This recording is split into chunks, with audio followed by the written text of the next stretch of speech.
Bom dia, boa tarde, bem-vindos ao episódio número 9 de Sustain Talks. Hoje o tema é inovação aberta e startups, colaboração e sustentabilidade nos negócios. E para falar sobre esse tema que eu adoro, junto comigo eu tenho aqui o Rodrigo de Alvarenga, ele já vai se apresentar, vai falar um pouco dele. Primeiro, obrigada, Rodrigo, por estar aqui. Imagina, um prazer. E aí eu queria falar um pouco, assim, essa parte de inovação aberta e startup. Se a gente olhar uns 10 anos atrás, ou nem precise tanto, 5 anos, essa questão de inovação aberta era bem desconectada de sustentabilidade.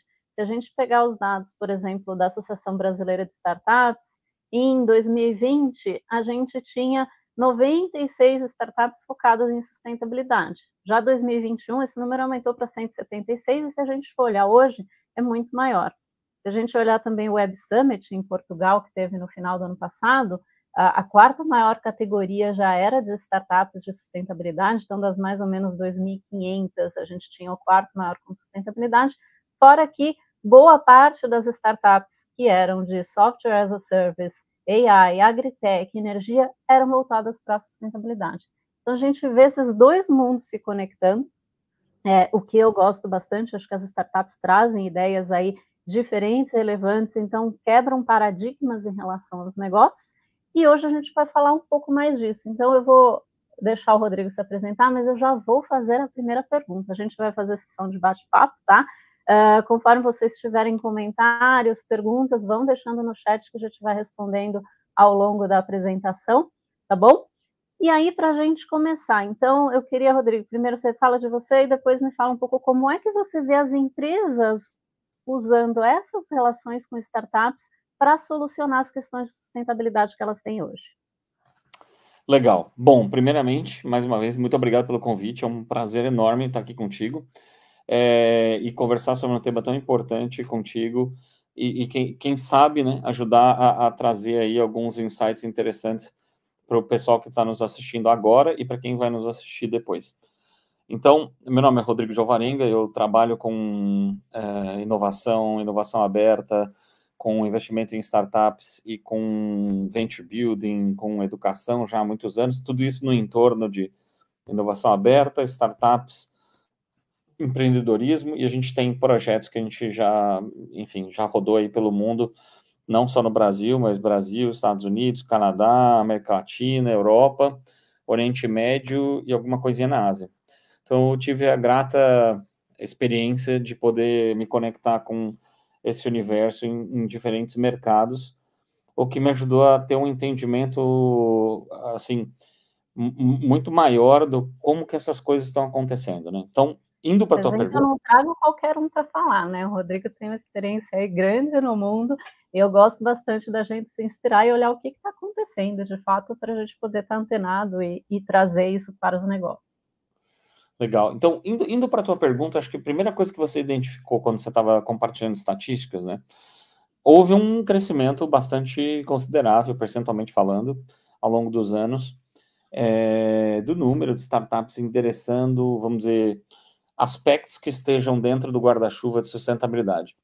Mas também houve um outro fenômeno que ocorreu em paralelo, que ajudou esses números a ganharem mais densidade, que é o autorreconhecimento, se eu puder chamar assim, né? Anos atrás, era mais incomum uma startup se auto-identificar, se auto-reconhecer como uma startup cuja solução era uma solução em sustentabilidade, muito porque o assunto sustentabilidade nem sempre conversava tão proximamente com a questão de resultado, retorno. Então, ainda né, esse tema, ainda hoje há, mas no passado houve muito mais, essa dificuldade de conciliar as questões de se for sustentável, então é mais caro. Se for sustentável, então o retorno é menor. Se for sustentável, não tem retorno. Então, essa dificuldade de conciliar sustentabilidade com retorno fazia com que muitas startups, ainda que tivessem produtos ou serviços que no final do dia trabalhavam na direção da sustentabilidade, não se identificavam dessa forma. Ou elas não se identificavam, ou os clientes não identificavam isso, né, o serviço ou o produto, pelo lado da sustentabilidade, ou ambas as coisas. E a cada ano que passa, a gente tem notado que tem havido uma aproximação cada vez maior desses dois aspectos. Ou seja, né, quebrando todos os ovos, é possível fazer soluções para, né, olhando para a sustentabilidade que trazem retorno para as empresas. É não só possível, como as oportunidades em número crescem numa velocidade gigantesca. Você Então, sabe que eu ressoo com isso quando eu escolhi fazer meu mestrado em sustentabilidade, eu sempre trabalhei em negócios. As pessoas me perguntavam, nossa, que legal que você vai fazer um mestrado que não tem nada a ver com trabalho, né? Então, você ressoa vai bastante abraçar com isso. a árvore, né? Tipo Vou isso. abraçar a árvore, vai trabalhar com ONG, então acho que é bem relevante isso que você está falando, era mesmo a visão, ainda é um pouco, muito menos, mas essa visão com certeza contribuiu. Exatamente. E agora, eu acho que o que é cada vez mais interessante é perceber o quanto a sustentabilidade está entrando na agenda das empresas, né, dos corporates, que precisam resolver questões no entorno da sustentabilidade, como, de fato, algo que está começando a dar retorno, ou pelo menos que o retorno passou a ficar mais claro, né? Então, por que o retorno passou a ficar mais claro? Vamos pegar um exemplo. Legislação. A legislação sobre todos os temas em torno de sustentabilidade hoje é muito diferente de 5 anos atrás ou 20 anos atrás. Então, o que não havia 20 anos atrás começou a ser construído. Hoje, a gente tem, por exemplo, um quadro na Europa em que até o final do ano que vem, as empresas, começando pelas grandes empresas, precisam se adequar a uma série de quesitos voltados para a sustentabilidade. Isso implica em uma série de investimentos. Ah, Rodrigo, mas isso pode estar provocando só despesa. Eu vou gastar para me adequar, mas não tem retorno. Muito pelo contrário, porque cada vez mais é mais fácil de perceber as vantagens competitivas que as empresas mais sustentáveis vêm criando. Então, quando você fala de sustentabilidade, não tem a ver apenas com você ter mais despesas. Pode ter a ver, em essência, com você existir daqui a 5 anos. Com o seu negócio existir, ou com a sua indústria existir. É Se a uma gente questão de pegar. sobrevivência, né? É, Também. vamos pegar um case que pode parecer que não tem nenhuma relação. Se a gente pegar o Uber e todos os aplicativos semelhantes ao Uber, que acabaram por ser responsáveis por mudar o modelo mental do consumidor de propriedade para serviço, a reboque de estudo tem um tema de sustentabilidade. Porque o consumidor mudou o comportamento, porque cada vez mais o perfil do consumidor mudou. O consumidor passou a se importar muito mais com as questões relacionadas à sustentabilidade, passou a se preocupar muito mais com outros temas que passaram a ter maior importância, e eles acabaram que estavam mais sensíveis a uma mudança de mentalidade. Quando você vira a chave de propriedade para serviço, no caso especificamente, né, falando da indústria automotiva, você para de comprar carros, e você em larga escala, né, porque uma geração de jovens hoje não tira nem mais carteira de motorista. Você para de comprar carros porque você passa a ver o carro como mobilidade, eu vou usar o carro. Quais são as implicações disso? O tempo médio que os carros ficavam parados na garagem, conforme o ano que você olha essa informação, ele girava entre 15 e 22 horas, dependendo do país, por dia. O que significa isso? Significa que eu investi muito dinheiro num bem que, para ser produzido, ele criava uma série de efeitos negativos ao meio ambiente, então de sustentável a indústria tinha muito pouco ou nada. Numa lógica perniciosa, que é a lógica de que eu preciso te vender cada vez mais carros, vender para a sociedade. Então, toda a indústria tinha uma lógica não sustentável no tempo. Outros fatores produziram uma mudança de comportamento, não da sociedade inteira de uma única vez, mas de grupos. E esses grupos começaram a mudar o comportamento. Porque ou se importavam com o fato de que, poxa, eu não quero continuar poluindo o planeta, ou com a questão da descarbonização, ou porque tinha um tema de renda, ou porque passaram a comprar conceitos que vinham, eu respondo à tua demanda, que é mobilidade, num conceito que considera que eu sujo menos o planeta, eu poluo menos, eu destruo menos, eu faço uma série de coisas que são boas, né? E, de repente, a indústria não estava preparada para isso. E o resultado a gente conhece, né? O resto é história. Então, isso é um excelente exemplo, esse caso é um excelente exemplo de transformações que a gente pode ver, e algumas em outras indústrias estão acontecendo exatamente agora, derivadas do quê?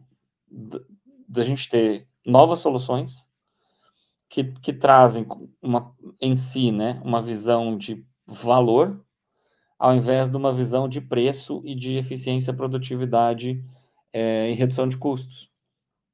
Porque o mais comum para um corporate é olhar para a sua própria, né, para o seu próprio negócio e entender o seguinte: como é que eu aumento o meu retorno? Ou eu vendo mais, ou eu reduzo meus custos. Então, reduzir custos é um negócio em si, mas é um negócio que tem certas limitações. Você nunca vai ter custo zero. Então, você vai ou reduzir ou aumentar menos do que a sua concorrência. Para isso, eu até inovo, mas o foco da minha inovação, né, ela era o quê? Né? Estou falando da história, né? Ela era o foco era voltado para o custo. Não era voltado para o ambiente, para a qualidade do produto, no sentido de eu vou ter um produto que polui menos, um produto que é mais amigável para a sociedade. Não, o vetor era custo. Eu preciso ter um produto que custe menos para mim, porque eu o piloto minha custo margem. a qualquer custo, né, o custo de Isso. qualquer jeito e a qualquer custo, e uma visão também de ou eu faço uma coisa ou outra, ao invés de como é que eu faço as coisas integradas, uma coisa Exato. e outra, né. Exato. Agora, vamos então, eu estou seguindo no mesmo exemplo, né? Para a gente poder olhar esse exemplo sobre vários pontos de vista e olhando em vários momentos no tempo diferentes. Em 10 anos atrás, qual era a intensidade que se discutiu o carro elétrico? Mínima. Hoje, qual é a intensidade que se discute o carro elétrico? Enorme. Se você no Brasil isso não é um fenômeno ainda, mas se você vai para a Europa ou vai para os Estados Unidos, você vai ver carro elétrico para todos os lados. Várias versões e marcas diferentes. Dos chineses ao quem quer que seja, tá todo mundo colocando seus carros elétricos na rua. Super rápido.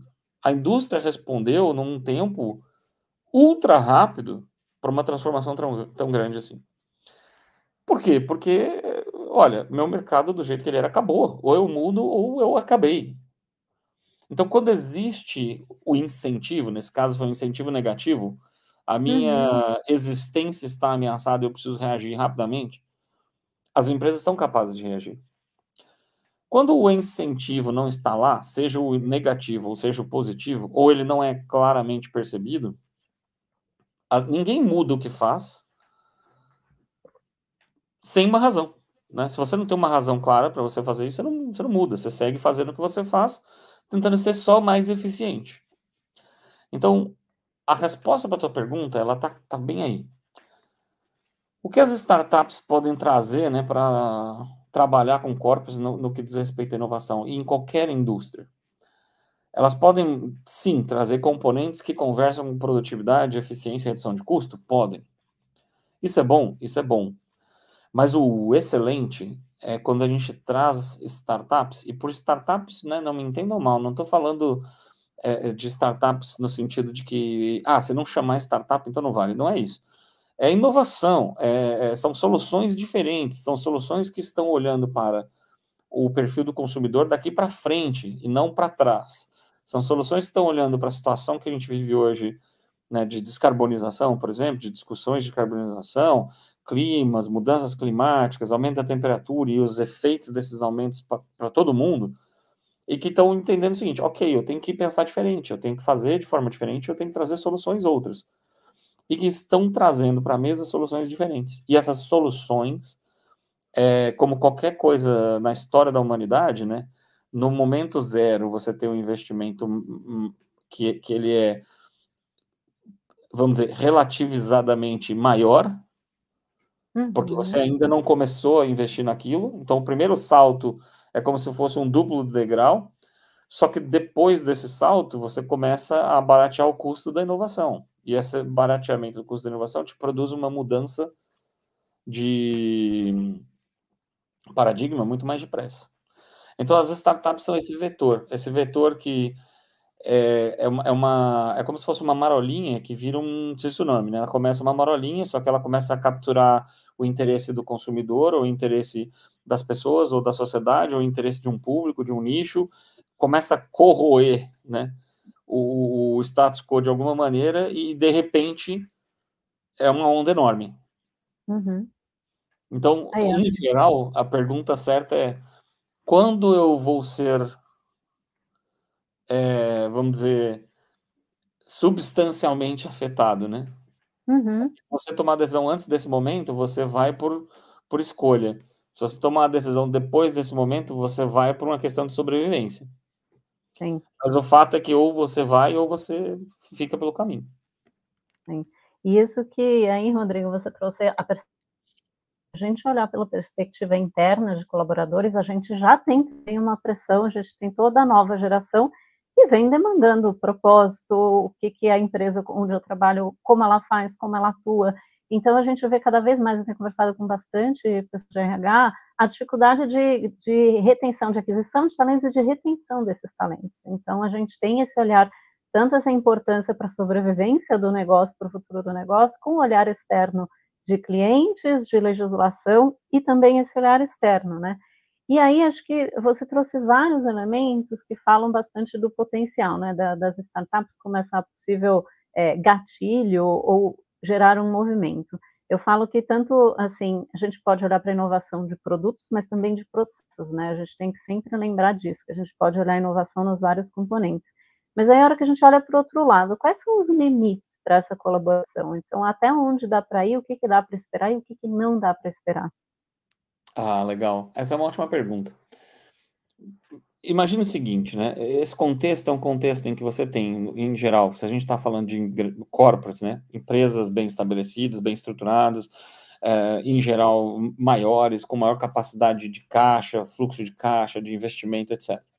Na outra ponta, você tem empresas que são muito pequenas, têm times pequenos, têm capacidades, vamos dizer, do ponto de vista de caixa, de gestão de diferentes projetos ao mesmo tempo, etc., mais limitada, especialmente se a gente estiver falando de uma startup num estágio inicial. Inicial, não tô necessariamente falando de um negócio que nem começou ainda.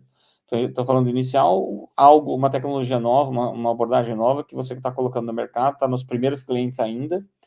Então, sim, você vai amadurecer, sim, seu produto ou serviço vai melhorar, sim, você vai, ao crescer, vai adquirir melhores, vamos dizer, capacidades maiores, né? Mas, em algum momento do tempo, o que acontece é que você tem uma distância muito grande entre esses dois tipos de stakeholders.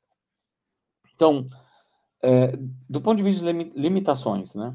Não é possível que uma grande empresa enxergue uma relação com uma startup da forma com que no passado era muito comum você ter, né? Quando você era uma empresa maior e, portanto, você tinha um poder de barganha mais relevante em relação ao seu fornecedor, ou a sua cadeia de suprimentos, ou ao seu cliente, você forçava a sua vontade. Então, assim, sem papas na língua, isso é extremamente comum. Quem estudou negócios, quem se formou em administração, estudou sobre isso. Poder de barganha, como é que você usa o seu poder de barganha, como é que você faz com que as coisas funcionem a seu favor. Se a gente for olhar lá para ciclos, né? Qual que é o meu ciclo de vendas, qual que é o meu ciclo de compras, do ponto de vista de dias, né? Quantos dias eu levo para receber, quantos dias eu levo para pagar, meus fornecedores precisam financiar meu contas a receber. Isso você estuda em qualquer curso de administração enquanto você ainda está na universidade. Então, Pago em 180 dias, recebo em 10, né? Então, exato, o modelo funciona já quando você está no banco da faculdade, te dizem o seguinte, cara, o negócio é que você tem que explorar a sua cadeia de suprimentos. Quem tem que financiar teu negócio é teu fornecedor. Então, grandes empresas têm isso vezes, né? Tem essa atitude vezes. Por quê? Porque eu sou grande, eu sou forte, eu tenho condição de impor a minha vontade. Isso acontece muito. De hoje para trás, acontecia muito mais.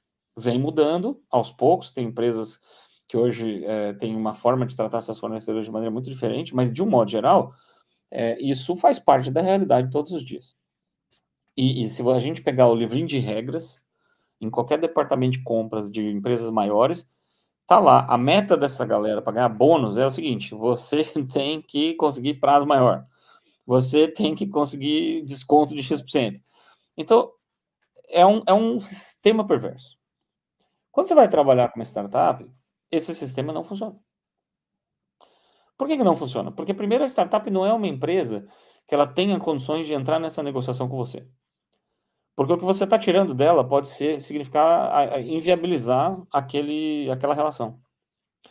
E o que a startup faz? Algumas tentam e eventualmente morrem, mas muitas outras, elas olham para você e falam, ok, obrigado. E elas vão para o próximo. E acharão alguém que não terá essa abordagem.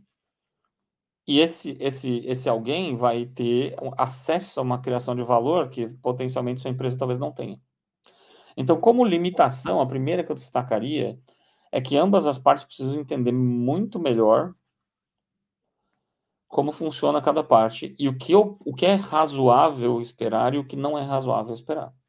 Se você vai investir em algo que é novo, que é inovador, que é diferente, que você não costuma fazer e você quer fazer isso com startups, você tem que estar preparado para pôr a mão no bolso e pagar por isso, porque é legítimo.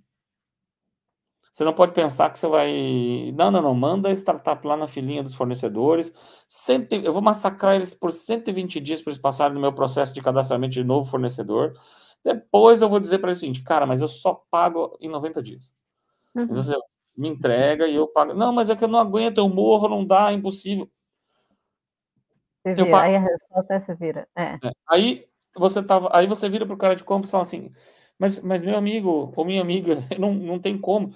Eu estava conversando com a área de inovação da sua empresa, que eles estavam muito interessados. Não. Mas inovação é inovação, compras é compras. Aqui, essa é a regra do jogo. Então, essa é uma limitação fundamental que precisa ser entendida e tratada. Uma segunda limitação é entender o seguinte, né? Uma startup, porque ela é menor, não significa que ela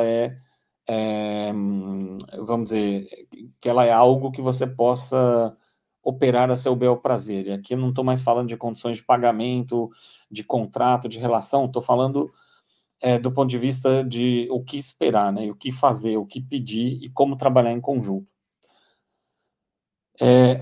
Uma startup é uma empresa em processo de crescimento, né? E, eventualmente, se você pegou muito no início, é uma empresa num processo de criação.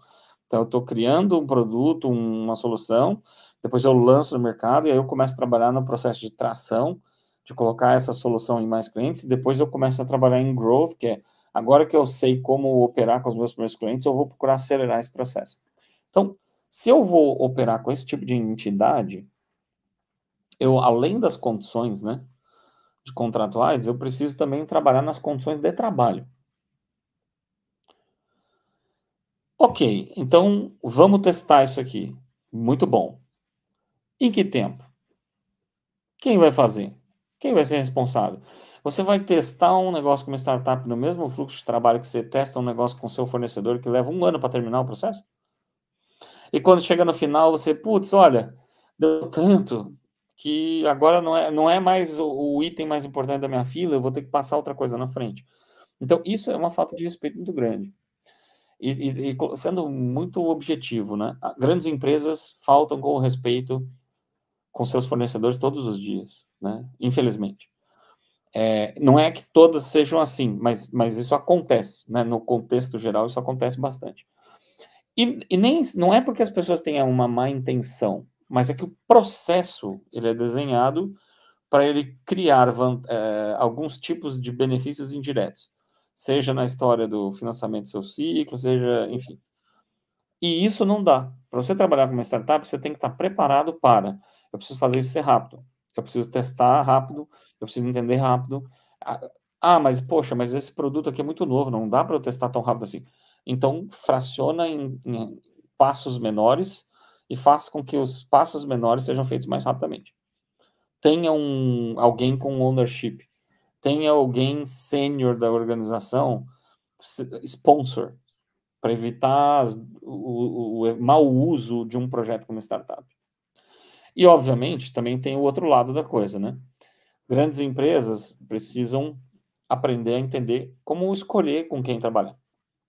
Porque, olha, eu tenho uma startup, não faz de mim uma boa startup para você testar, né? Então, também tem uma questão do lado das startups de aprenderem a falar o corporês, né? A linguagem dos corporates, para se comunicar melhor, para conseguir se posicionar melhor, para conseguir demonstrar melhor o que elas fazem, o que elas são capazes de fazer, até onde elas podem ir. Nem sempre há clareza nisso, né? Ou seja, nem sempre uma startup se sente em condições de dizer para uma grande empresa, não, amigo, eu só consigo vir até aqui.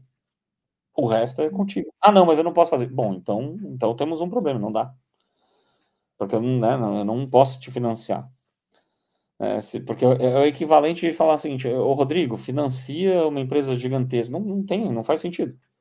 Né? Então, essas diferenças todas, que são, na sua maioria, diferenças processuais, né, de como trabalhamos, como cada lado trabalha, e o segundo maior grupo são as diferenças culturais, né, que é entender o seguinte, como eu me comunico, como eu digo o que eu preciso dizer, de forma que eu serei compreendido, e o inverso também, para que você consiga criar uma relação de confiança.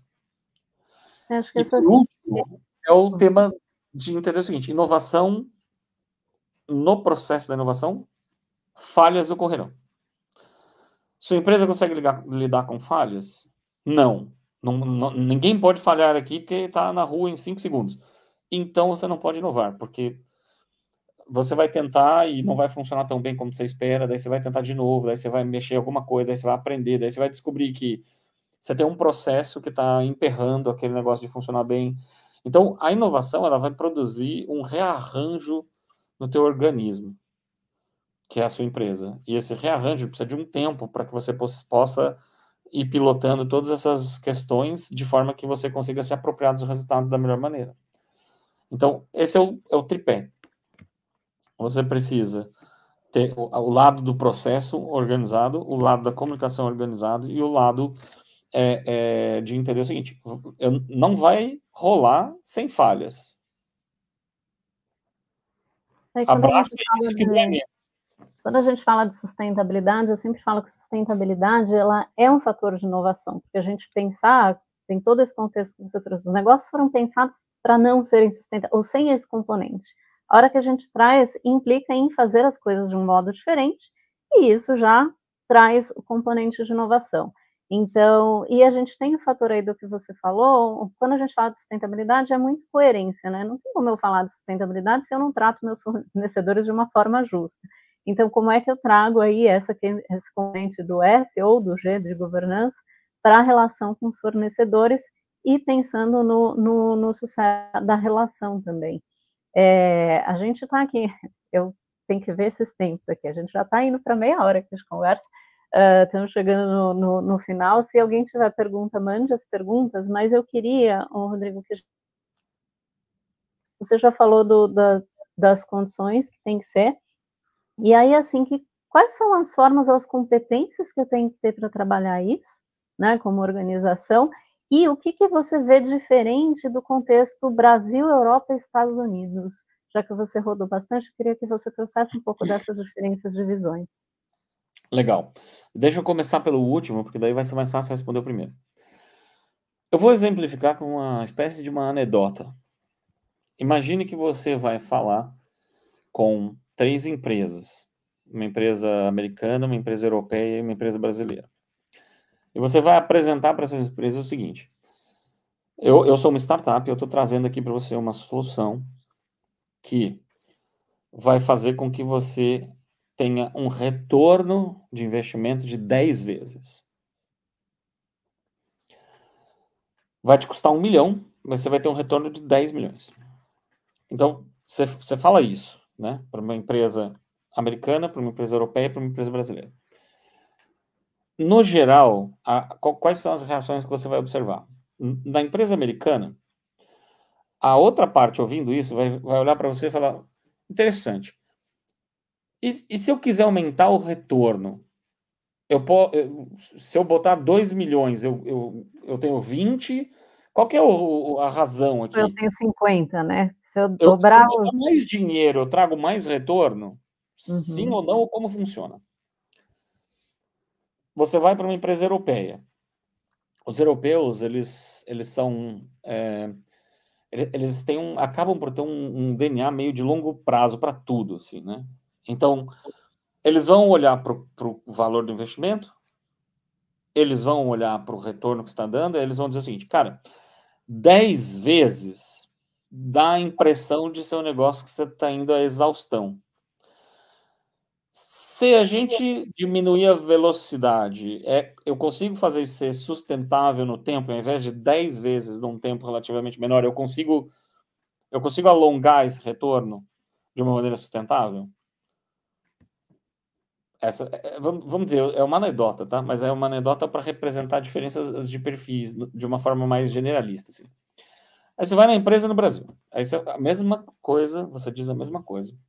A pergunta vai ser, cara, mas esse 1 milhão é muito caro. Não dá para fazer com 500 mil? Acho que um monte de gente que Dá está para ouvindo ser parcelar em startup 12 deve estar vezes? se reconhecendo, assim. Posso pagar no cartão?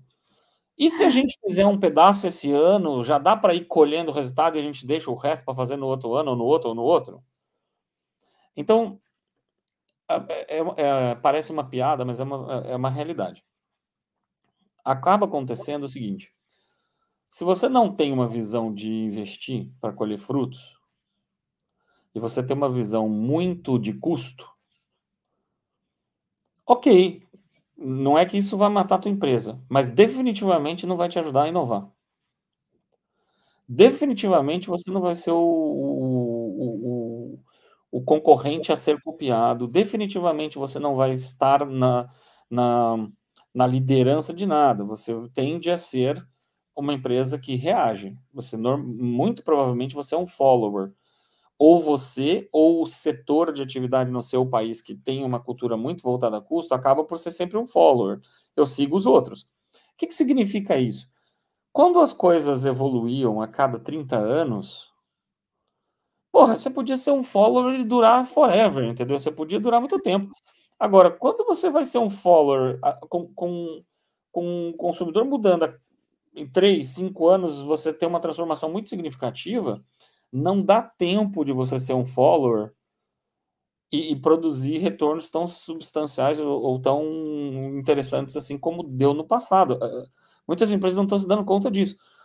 A curva do retorno ela está sendo encurtada. Então, se você é um follower, porque você pega a rabeirinha, você pega do meio para o fim. Então, aonde você vai ganhar mais dinheiro ou mais retorno, se sua cabeça é só dinheirista, você precisa estar lá na frente, porque você tem que chegar primeiro para poder conseguir beber da curva inteira de retorno, ou ser um dos primeiros. O que isso implica? Isso implica que você deveria estar olhando para investir mais, e não ao contrário. Mas é anti-intuitivo se você passou a vida sendo a empresa olhando para o custo. Não, mas a gente investe, a gente troca de maquinário, a gente troca... Mas, ok, mas, entendeu? A gente investe quando está tudo muito resolvido. Você põe uma grana que possa virar zero em alguma coisa? Não. Então, você está seguindo. Se você está seguindo, as curvas estão diminuindo. A rabeirinha, que é o meio para o fim, tem uma vida útil que está sendo encurtada em praticamente todos os setores de atividade. Então, isso é ruim. Uma empresa com essa viés mais europeu, assim, ela está olhando para uma coisa diferente. Tudo que você pode construir 10 vezes num espaço relativamente curto de tempo implica que talvez você esteja levando seus recursos à exaustão. Isso não é sustentável. Então, o DNA dos caras meio que naturalmente olha para as coisas de uma forma assim, cara, não precisa fazer desesperado correndo. Podemos fazer de uma maneira mais sustentável. O 1 milhão não é um problema. O 1 milhão eu coloco 1 milhão, mas eu quero que isso aqui seja sustentável. Eu aceito que o retorno seja mais lento, desde que seja sustentável no tempo. Porque Ele está olhando o retorno, mas ele está com uma visão de risco um pouco mais calibrada, né? Um risco talvez não tão agressivo. Ele quer uma coisa assim, mais tempo para maturar e ir maturando conforme constrói, é isso? O segredo é, na verdade, uma visão de impacto. O europeu, mesmo que intuitivamente, acaba por ter uma visão de impacto quase que natural. de que, poxa, se eu não superacelero, eu não discuto um sistema de exaustão de recursos, eu discuto algo que possa ser sustentável no tempo. Então, ao invés de precisar remunerar tudo, né, de uma forma extremamente focada no resultado financeiro, eu consigo pensar que, poxa, eu abro mão de um pouco de resultado financeiro se eu puder ter um impacto. Impacto tem a ver com transformação. Por quê? Porque daí eu sei que daqui a 5 anos ou 10, o ambiente onde eu estou inserido tenderá a ser um ambiente mais sustentável, e por ser mais sustentável, ele tende a ser um ambiente que ele agride menos a sociedade de todas as formas, seja na questão do ar que você respira, do entorno da sua cidade, mas também seja na questão do respeito, que é um negócio muito básico, né? E aqui eu não estou fazendo uma crítica a ninguém, eu estou só fazendo uma anedota ilustrativa, tá?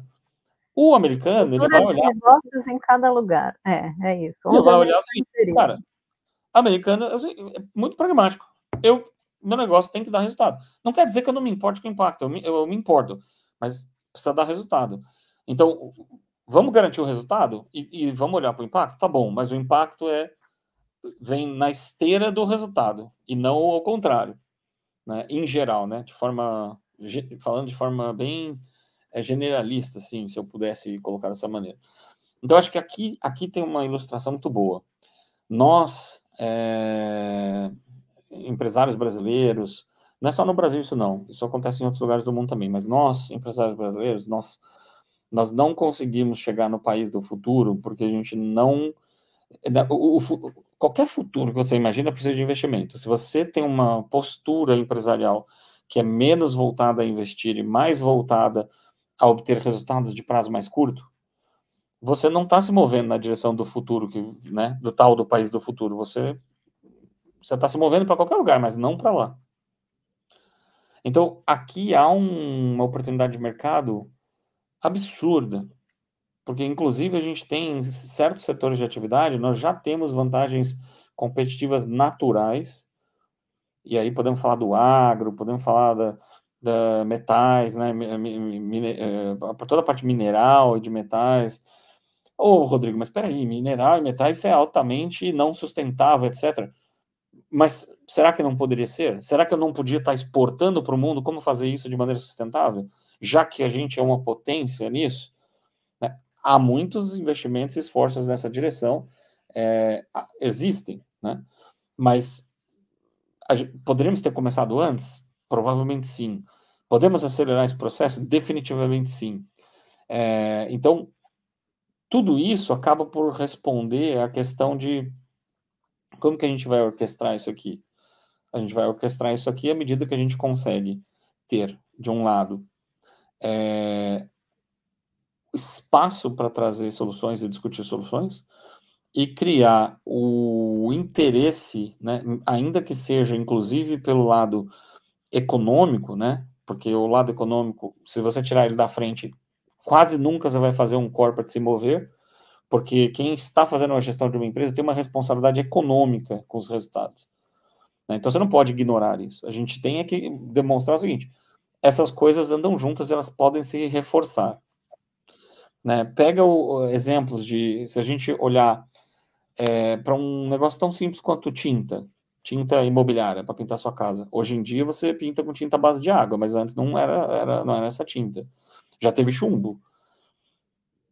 A distância entre esses pontos no tempo é muito grande, mas se você começa a trabalhar em qualquer indústria para acelerar como que você pode ter produtos que sejam amigáveis ao nosso uso, consumo e aproveitamento, você vai encontrar nichos, porque o nível de consciência hoje das pessoas aumentou demais. No passado ninguém se preocupava com isso, porque ninguém sabia nada disso. Agora a gente sabe. Então, as coisas estão dadas, né?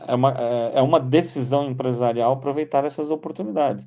Mas você precisa se preparar para investir nisso. Não pode ser mais um negócio que a gente vai... Não, mas espera aí, essa solução aqui, não dá para eu fazer um puxadinho, sem fazer registro na matrícula, porque fica mais barato, não tem que pagar imposto, não tem que pagar IPTU, e aí a gente bota ali uma churrasqueira e funciona? Putz, cara. Né? Como é que você vai exportar inovação se você inova por puxadinhos? Ninguém vai prestar atenção nisso. Sim. Quando a gente olha assim, agora, assim, até há poucos anos a gente estava, essas questões eram mais ocultas, né? Mas agora esses eventos climáticos extremos, então está todo mundo vendo mais na pele as coisas, né? E por um lado, as empresas, às vezes a inação vem por não querer, às vezes é proposital, às vezes vem pelo medo, assim, parece uma coisa complexa, parece uma coisa difícil, queira ou não, é sair da zona de conforto, o ser humano, a inércia, a lei da inércia, né? O ser humano gosta de manter do jeito que está, então ele é avesso à mudança. Mas acho que um recado que fica também é que dá para fazer de uma forma gradual, dá para transformar o complexo em algo estruturado, que a gente defina passos, identifique bem as competências. Acho que tem algumas coisas aí do que o Rodrigo trouxe, que é isso. Como é que eu vejo as competências? O que eu quero aprender? O que eu estou disposto? Até onde eu estou disposto a ir? O que eu estou disposto a comprometer? E aí traçar um plano dentro dessas questões, né? Então, você está bastante expectativa e, ao mesmo tempo, se mover, porque é isso. Eu vou continuar seguindo, se a gente pegar a inteligência artificial generativa, há 3 anos não se falava nisso, hoje está nos computadores, nos celulares de todo mundo, já é uma competência essencial para as pessoas aí, para os negócios, eu saber lidar com isso. Então, assim, a velocidade está muito mais rápida. Nas questões climáticas, questões ambientais em geral, economia circular, legislação, elas estão vindo. Então, a gente tem que avançar. E de forma gradual, de forma estruturada, sabendo que vamos errar, mas com erros dentro de limites aceitáveis também, né? Então, acho que tudo isso dá para a gente planejar. A gente já estendeu, eu deixei aqui porque a conversa estava boa e dava para a gente ficar aqui mais 1 hora falando. Mas primeiro, eu queria agradecer todo mundo que ficou com a gente aí. Se você tem aí uma dúvida, uma questão no negócio relativa à inovação, relativa à sustentabilidade, relativa a essa questão de relação com startup, como é que eu resolvo um problema, como é que eu avanço, como é que eu me movo aí nesses pontos, seja um deles ou a combinação, entre em contato. Então, vocês têm aí meu contato, Andressa de Mello, SustainReal está nas várias redes. E eu queria abrir aqui para uma última contribuição do Rodrigo, então, para a gente fechar. Rodrigo, uma palavra final, aí você escolhe se você quer falar um pouco de competências, se você quer falar um pouco de como começar, ou aí se você quer dar um exemplo, enfim, faz o seu fechamento, fica à vontade. Legal. Na verdade, eu queria ligar essas duas coisas. Competências são basicamente itens que descrevem as nossas capacidades que a gente consegue aplicar, né? Então, eu queria fazer uma pergunta provocativa para todos aí. Se você trabalha numa empresa, então pega um tempinho e reflita.